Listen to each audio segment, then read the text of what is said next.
Access to social justice is not a privilege, it's a basic human right.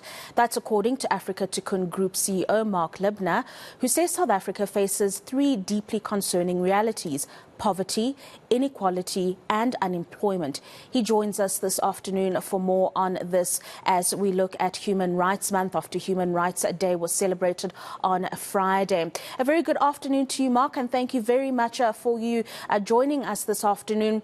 Let's start with those three tough realities that many South Africans face today. And many who look at the situation would say that it's only getting worse for many communities. What would you say? I'm afraid I would tend to agree with you.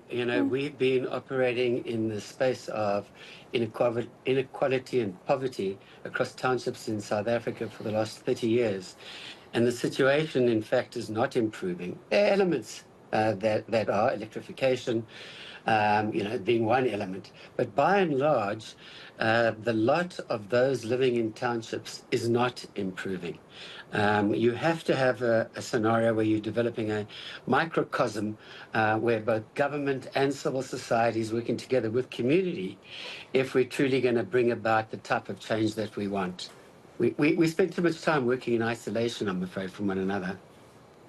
And it's quite problematic because we've come out as one of the most unequal societies in the world. And that equality, that wealth inequality continues to widen. How do we start to bridge the gap, Marc?